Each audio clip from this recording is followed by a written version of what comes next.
Hi hello నమస్తే welcome to auto వాళ్ళ updates. ఇప్పుడే మన కమల్ హాసన్ గారు నటించిన ఇండియన్ 2 మూవీ చూడడం జరిగింది.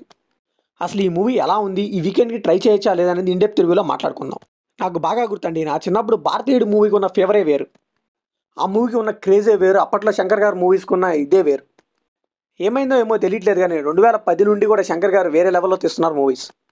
కంప్లీట్గా క్వైట్ ఆపోజిట్గా తీస్తున్నారండి. అంతకుముందు అన్నీ కూడా out of the box concept తీసేవాళ్ళు. ఇప్పుడు కూడా అలానే తీస్తున్నారు కానీ ఎందుకో మూవీస్ వర్కౌట్ అవ్వట్లేదు. నాకు బాగా గుర్తండి, ఐ మూవీకి కూడా ఇలాగే భారీ ఎక్స్పెక్టేషన్స్తో వెళ్ళి నేనైతే డిసప్పాయింట్మెంట్తో వచ్చాను. ఆయన మూవీస్ కరెక్ట్గానే తీస్తున్నారండి, కాకపోతే మనమే ఆయన మీద ఎక్స్పెక్టేషన్స్ ఎక్కువ పెట్టుకోవడం వల్ల ఆయన నుంచి వేరే లెవెల్ మూవీస్ అయితే ఎక్స్పెక్ట్ చేస్తున్నాం. ఒక అపరిచితుడు, ఒక జెంటిల్మెన్, ఇలాంటి మూవీస్. ఇంకా ఈ ఇండియన్ 2 మూవీ విషయంలో కూడా అదే జరిగిందండి. ఈ మూవీ భారతీయుడికి సీక్వెల్గా రావటం, అది కమల్ హాసన్ గారు శంకర్ కాంబినేషన్లో రావటం, భారీ ఎక్స్పెక్టేషన్తో అయితే రిలీజ్ అయింది. కానీ ఈ మూవీ మాత్రం నన్నైతే డిసప్పాయింట్ చేసిందనే చెప్పాలి. ఎందుకంటే ఈ మూవీలో అన్నీ ఉన్నాయండి, కాకపోతే ఎమోషనల్ కనెక్ట్ లేదు. బేసిక్గా ఓల్డ్ శంకర్ గారి సినిమాలో ఎమోషనల్ కనెక్టివిటీ అయితే చాలా బాగుండేది. ఇప్పుడున్న సినిమాల్లో అయితే అంతేం అనిపించట్లేదు నాకు. ఇంక ఈ మూవీ బేసిక్ స్టోరీ అంటే అరవింద్ అలియా సిద్ధార్థ్ గారు తన ఫ్రెండ్స్తో కలిసి అవినీతి మీద జరిగే అక్రమాల గురించి సోషల్ మీడియాలో వీడియోస్ చేస్తూ ఉంటారు. ఈ క్రమంలో వాళ్ళు భారతీయుడు మళ్ళీ రావాలని పోస్టులు పెడుతూ ఉంటారు. అప్పుడు భారతీయుడు మళ్ళీ ఇండియాకి వస్తాడు. సేమ్ అవినీతి చేసిన వాళ్ళని దారుణంగా చంపేస్తూ ఉంటాడు. సో భారతీయుడు మాటలు వినటం కారణంగా అరవింద్ లైఫ్లో ఒక విషాదం జరుగుతుంది.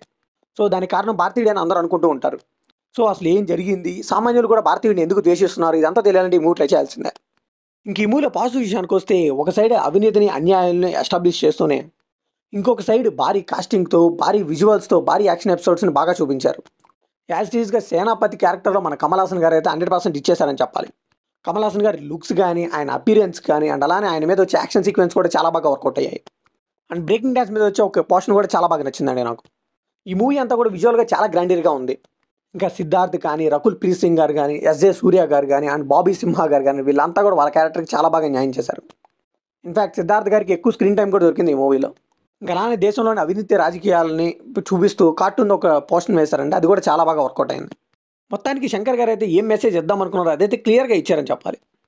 అండ్ ఈ మూవీ క్లైమాక్స్లో పార్ట్ 3కి ట్రైలర్ కూడా అటాచ్ చేశారండి, ఆ విజువల్స్ కూడా సూపర్ ఉన్నాయి. ఇంక ఈ మూవీలో నెగిటివ్స్ విషయానికి వస్తే, ఆల్రెడీ మనం భారతీయుడి మూవీలో చూసేసాం. ఆ క్యారెక్టర్ కానీ, ఆ సేనాపతిని చూపించడం కానీ, ఆయన చంపే విధానం కానీ, ఇదంతా ఆల్రెడీ ఇందులో కూడా అదే చూపించారు. ఫ్రెష్నెస్ అయితే మిస్ అయింది. ఈ జనరేషన్ తగ్గట్టు సీన్స్ రాసుకున్నారు కానీ అందులో అయితే ఏం కొత్తదనం అనిపించలేదు. సో దీనివల్ల మూవీ అయితే సాగుతూ వెళ్తుంది కానీ అంత రెగ్యులర్ ఫార్మాట్లో వెళ్ళిపోతూ ఉంటుంది. అండ్ చాలా సీన్స్ అయితే చాలా డ్రాగ్గా ఫీల్ అయ్యాను నేను చాలా చోట్ల. ఒక్కొక్కసారి అనిపించింది ఇది శంకర్ గారి మూవీ అయినా ఏంటి ఇంత డ్రాగ్ వస్తుందని. అండ్ దేశంలో ఉన్న అవినీతి మీద చాలా సీన్స్ అయితే ఎస్టాబ్లిష్ చేశారు కానీ అవన్నీ మనకు ఆల్రెడీ తెలుసు కదా అనిపిస్తూ ఉంటుంది. బట్ ఆ ఇన్సిడెంట్స్ మీద సేనాపతి ఎలా రియాక్ట్ అవుతాడనే దాని మీద అయితే వీళ్ళు ఎక్కువ ఫోకస్ చేయాల్సిందే, అదైతే కంప్లీట్గా మిస్ అయిపోయారు. అండ్ కమల్ హాసన్ గారి పాత్రతో పాటు సిద్ధార్థ్ గారి పాత్ర కూడా సమానంగా ఉంటుందండి. సో అది కూడా కొంతవరకు నిరాశపరచవచ్చు కమల్ గారి ఫ్యాన్స్కి. ఇంకా అనిరుద్ బీజిఎం ఏమైందో నాకు అర్థం కావట్లేదండి. బీజిఎం అయితే not up to the mark అనిపించింది. సో ఓవరాల్గా మూవీ అయితే రొటీన్ సీన్స్తో రెగ్యులర్ స్క్రీన్ ప్లేతో అలా సాగిపోతూ ఉంటుంది అంతే. ఇంకా టెక్నికల్ ఆస్పెక్ట్స్ విషయానికి వస్తే విజువల్స్ అయితే సూపర్ అని చెప్పాలి, మూవీని గ్రాండియర్గా నిలబెట్టింది. And background music by Anirudh అయితే ఈ మూవీ పెద్ద మైనస్ అని చెప్పాలి.